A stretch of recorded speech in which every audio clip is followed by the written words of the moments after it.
નમસ્કાર દર્શક મિત્રો, આપ જોઈ રહ્યા છો વિક્રમ ન્યૂઝ. હવે જોઈએ અગત્યના સમાચાર. ઉપલેટા રાધે સેવા ગ્રુપ દ્વારા શ્રીમદ ભાગવત સપ્તાહ જ્ઞાન યજ્ઞ પારાયણનું આયોજન કરવામાં આવેલ. રાજકોટ જિલ્લાના ઉપલેટા ગામે રામાનંદી સાધુ સમાજ ખાતે રાધે સેવા ગ્રુપ આયોજિત શ્રીમદ ભાગવત સપ્તાહ જ્ઞાન યજ્ઞ પારાયણ દાતાઓના સહયોગથી અને સમસ્ત સમાજના સાથ સરકારથી આયોજન, જેમાં શ્રીમદ ભાગવત સપ્તાહ જ્ઞાન યજ્ઞમાં વ્યાસપીઠ પર પરમ વંદનીય શ્રી પાર્થિવભાઈ મજેવડીવાળા જૂનાગઢ પોતાની મધુર વાણી અને સંગીતમય જ્ઞાન શૈલીમાં કથાનું અલૌકિક કથામૃતનું રસપાન કરાવતા લોકોમાં ભારે ઉત્સાહ. શ્રીમદ ભાગવત સપ્તાહ ઉત્સવ નરસિંહ અવતાર, વામન અવતાર, શ્રી નરસિંહ પ્રાગટ્ય, વામન જન્મ, શ્રી રામ જન્મ, શ્રી કૃષ્ણ જન્મ, શ્રી ગિરિરાજ અન્નકોટ ઉત્સવ, શ્રી ગિરિરાજ પૂજન, શ્રી રૂક્ષ્મણીનો વિવાહ, શ્રી સુદામા ચરિત્ર, શ્રી પરીક્ષિત મોક્ષ જેવા કાર્યક્રમ ઉજવવામાં આવ્યા હતા. તેમજ રોજ રાત્રે અલગ અલગ કાર્યક્રમ, જેમાં રાસ મંડળી, સત્સંગ, રાસ ગરબા જેવા અનેક કાર્યક્રમનું આયોજન કરવામાં આવ્યું હતું. શ્રીમદ ભાગવત સપ્તાહમાં આમંત્રણને માન આપી અનેક નામી અનામી તેમજ રાજકીય મહેમાનોએ હાજરી આપી સપ્તાહનું રસપાન કર્યું હતું. તેમજ ગામના ધર્મપ્રેમી જનતા દ્વારા કથા શ્રવણ કરવામાં આવ્યું હતું. અહેવાલ ભાવેશ ગોહિલ, અભિક્રાઇમ ન્યૂઝ, ઉપલેટા. રાધેસેવ ગ્રુપ દ્વારા શ્રીમદ ભાગવત સપ્તાહ જ્ઞાન યજ્ઞનું રાધેસેવ ગ્રુપ દ્વારા આયોજન થયું હતું. એમાં અમે રાધેસેવ ગ્રુપના જે બધા બહેનો છે, આ બધું જે અમારું ગ્રુપ ચાલે છે, જે કાંઈ અમે કાર્યક્રમ કરીએ છીએ એ બહેનો સંચાલિત હોય છે. અને અમે આ રીતે કોરોનામાં અમને એક એવો વિચાર આવ્યો કે શ્રીમદ ભાગવત સપ્તાહ કરીએ, એટલે અમારો એવો સંકલ્પ હતો.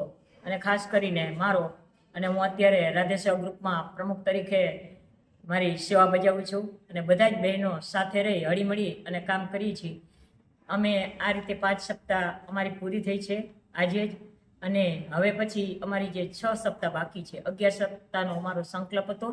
અને છેલ્લી સપ્તાહ અમે બધા રાધેસેવ ગ્રુપ દ્વારા અને અહીંથી જે ભાવિકો કે શ્રોતાઓ આવે એ બધાને પણ અમે ત્યાં હરિદ્વાર લઈ જઈશું. અને અમારી એવી ઈચ્છા છે કે અમે 11મી સપ્તાહ હરિદ્વાર કરીએ.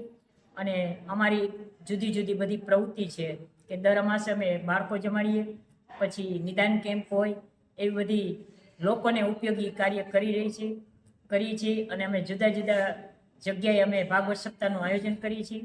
અમે કોલકી કરી, એવી રીતે ઉપલેટામાં અમે 4 કરી. આ રીતે અમે બધા બહેનો સાથે હળીમળીને કરીએ છીએ. અને અમારો ધ્યેય એક જ છે કે લોકોને સારા વિચારો મળે, વ્યસન મુક્તિ થાય.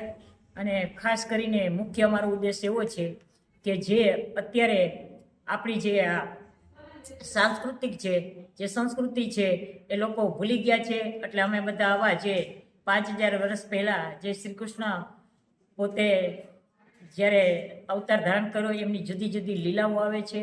એમાં અમે ખાસ કરીને નંદભાઈઓ કરીએ છીએ, પછી વામન અવતાર કરીએ છીએ, અને રૂક્ષ્મણી વિવાહ પણ અમે ખૂબ ભવ્ય અને ધામધૂમથી, ગઈકાલે જ અમારે રૂક્ષ્મણી વિવાહ હતા, આજે અમારા સપ્તાહનો છેલ્લો દિવસ હતો. અને અમે જે બધા કામ કરીએ છીએ એ નિસ્વાર્થ ભાવે, એમાં અમારો કોઈ હેતુ સ્વાર્થનો હોતો નથી.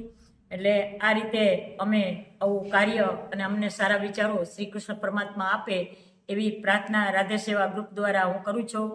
જય શ્રી કૃષ્ણ. રાધે રાધે રાધે.